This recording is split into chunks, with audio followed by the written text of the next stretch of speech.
If you strike me down now, I will become more powerful than you'll ever.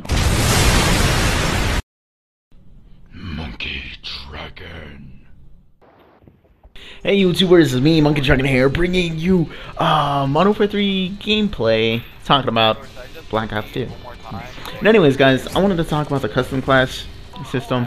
I know there's been a lot of rumors and a lot of speculations about stuff because, like always with Treyarch, they don't really tell you everything. They go, hey, look at this, but that's not really what it's gonna be. You know what I mean? Because the way they have this system set up, guys, is they can change anything at any time.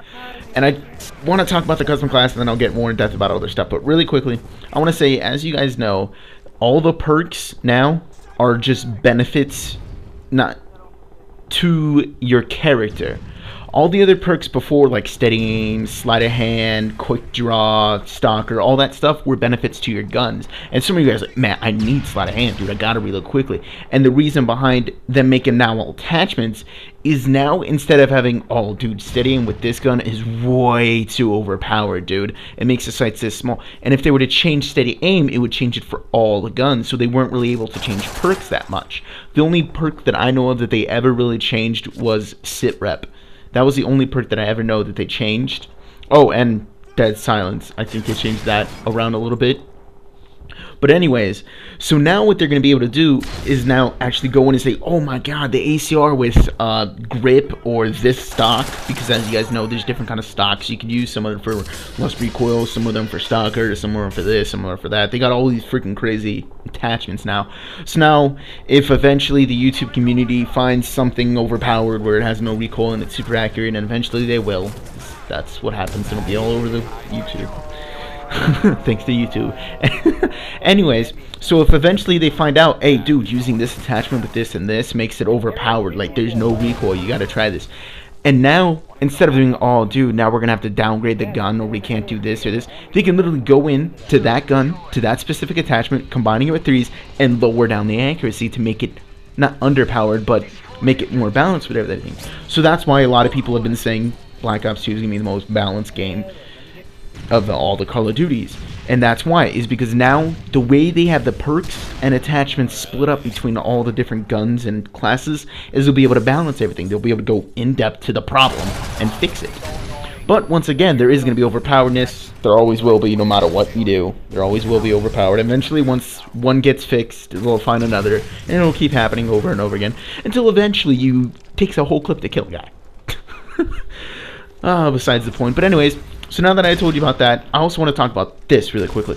Is the way camos are unlocked. In the past, camos were unlocked by headshots, and that's the way the majority of them are unlocked. In Modern Warfare 3, they were unlocked, well, Black Ops, they were unlocked by buying the camo, and in Modern Warfare 3, they were unlocked by your gun rank.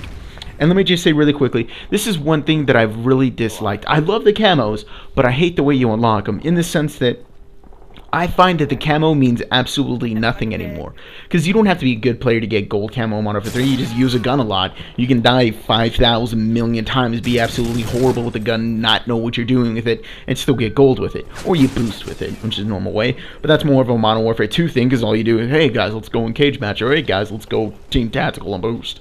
And that was just a way to do it. And in Black Ops, camos meant nothing. All it meant was, I got some extra cash laying around, I saved up for a bit, and I bought it. But this is one thing I want to say really quick, is I don't know if this is rumor or confirmed or anything, but the way they're going to be doing camos now, I don't want to say the way they are going to be doing it, but from what I've heard, is they're going to be challenges now.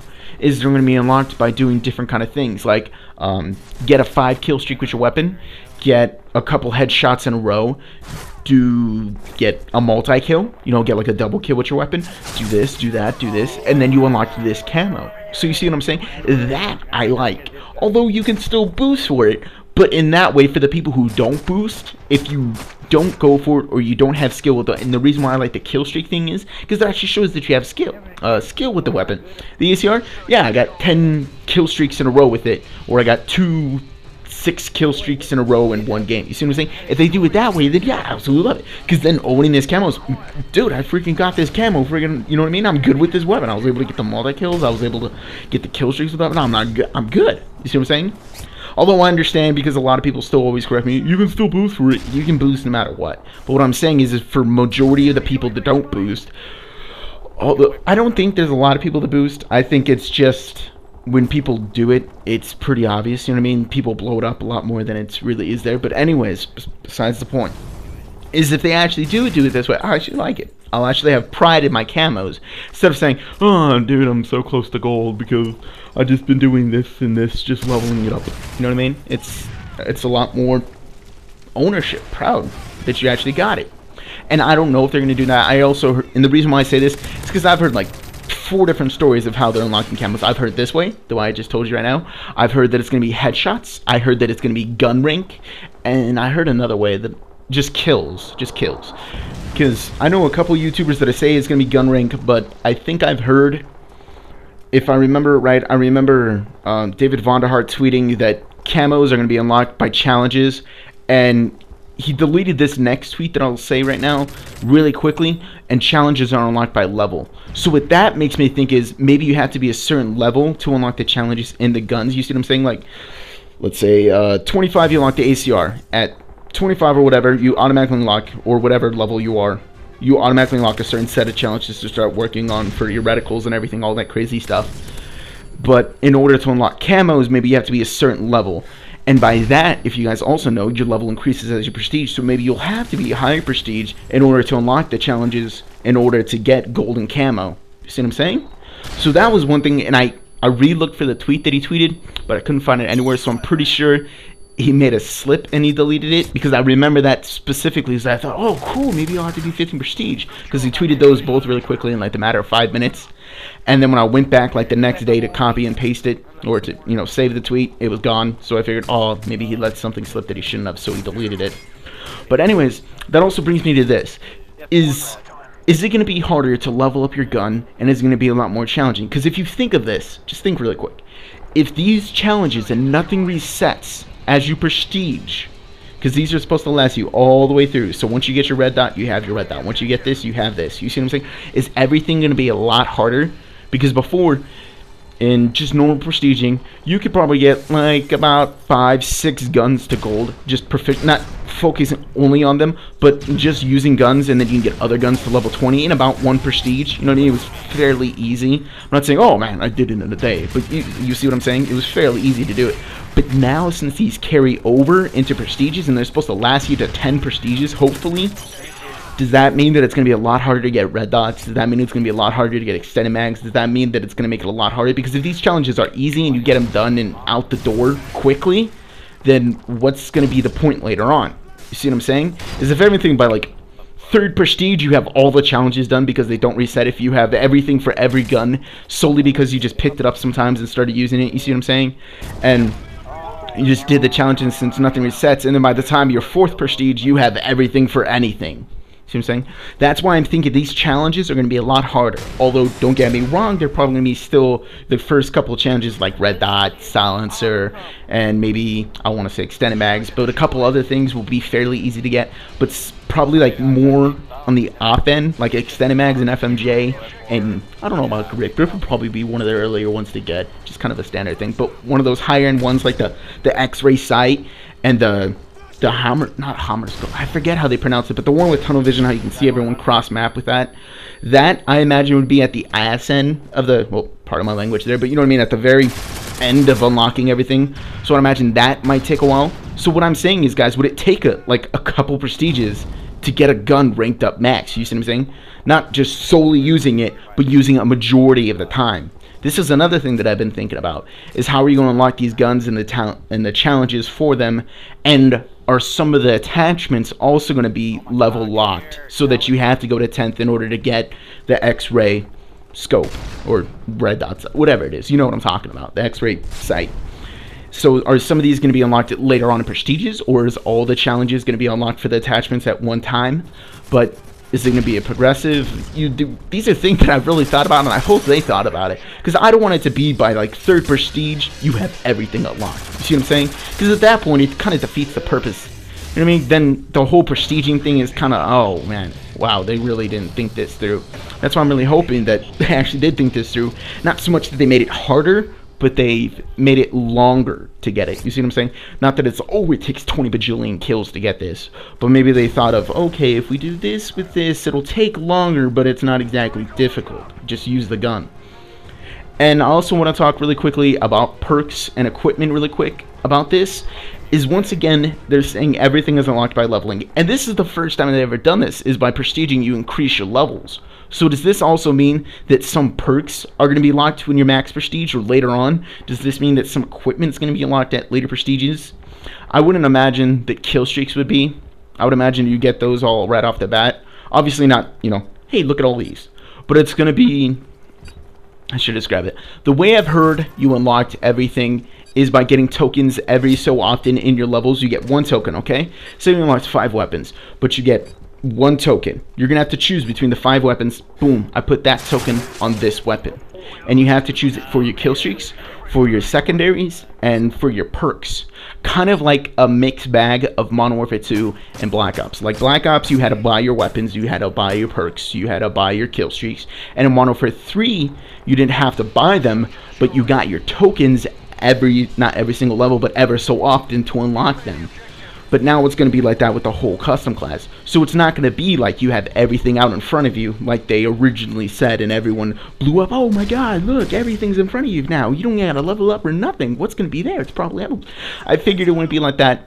But now what I'm wondering is if it is like this, is that ever so often you get a token and you have to choose between guns and you have to choose between perks and you have to choose between kill streaks that you want, and that every single time you prestige, not so much that everything gets reset, but you know, you get all your tokens again. You see what I'm saying? And you're like, oh, I messed up, I want to do this, and then you put your token back onto there. You see what I'm saying? Now that would be cool.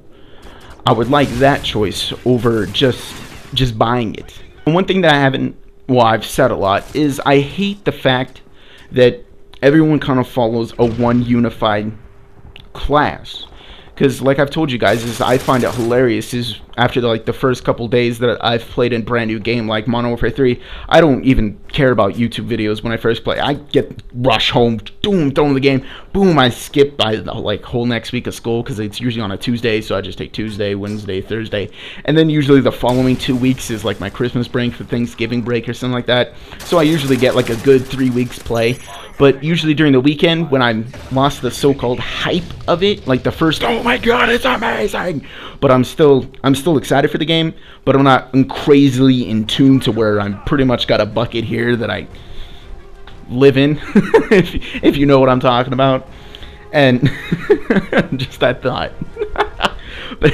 but anyways, is I go on YouTube just to see whatever the people do, and I'll type in tips for Modern Warfare 3. Let's just say it's brand new, Modern Warfare 3 just came out, and everyone says, oh, use this, and use this, and everyone uses that. And then when I go back and play, I notice that's all the classes, all the big YouTubers will say the same freaking class. You'll see everyone use it. And the reason why I like this token system, to where if you choose, you're not going to be able to make up until next prestige, is that now, if that's not your style, and you're just following the norm and you're not thinking about yourself or the way you like to play, you're just copying them because, oh, they're big YouTubers, oh, they get high KDs, ooh, they must be good, and you're not really thinking about for you, then that's just not even the point.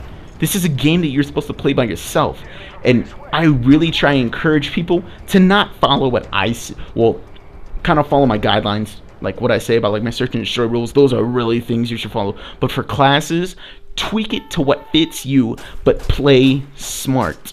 In other words, oh man, I really like pistols, but I'm gonna put a silencer on it, and I'm gonna do a kimbo, and I'm gonna do this, and then you run around and you can't even get one kill, and you're like, oh man, but this is how I really like to play smart. If you know that you're gonna die a million times with this, then don't use this. Use this to do better. That's what I try to encourage, is I try to set guidelines or my advice for you guys. I like to say advice better than guidelines, for you guys to do better, and then for you guys to make up what you prefer to see and to play. And that's why I like this token, is because now you have to really think about what you want. Do I really think I'm going to get the swarm, or do you think, you know, probably honestly the sentry gun I'll do a lot better with, so I'll just choose that instead. You know what I mean? And I'm sorry this video is probably going to run a little bit long. If I have the time, I might throw in another video, because there's some stuff I kind of really want to talk about. I don't know. Anyways, there's another thing I wanted to talk about the perks. The perks, I do not believe that they're any pro version. There hasn't been no hints. I've asked and questionnaire and tweeted a lot of people, and I have no idea that the perks are pro. But there is one perk that has really caught my attention is Hardline. And the reason being is because Hardline actually has really changed. Before, I never really gave anything about Hardline. Maybe in Modern Warfare 3, because it would be my first perk when I was going for mobs. Well, not that I was going for mobs, but when I was trying not to die, and hey, maybe I'll get a mob. You see what I'm saying? Is then when I get those assists, it helps me. But the one extra kill means absolutely diddly squat to me. It means absolutely nothing. But the way there's the score streak now, and that it's a percentage, if you're going for those higher kill streaks, it helps you. It still helps you if you're going for the lower kill streaks and you just want to get them bam, bam, bam, bam, bam, right out there. But if you're going for the higher kill streaks, it helps you. Since it's a percentage, if you think about it, say 5 kills, it takes away one kill. You know, it's just rough. I'm not really doing math right now. Say 15%, it knocks off 15%.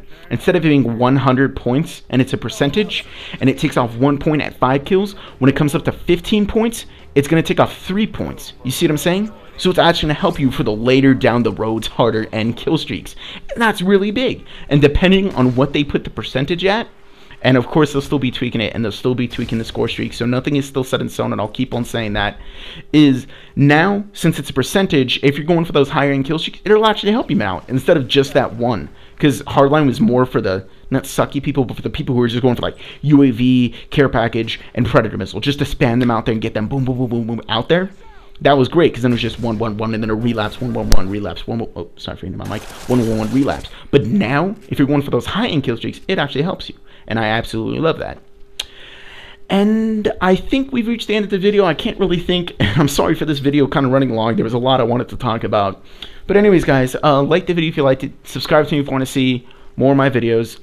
Don't forget to tell your friends about me. I'm XXMonkeyDragon. That's all I got. Peace.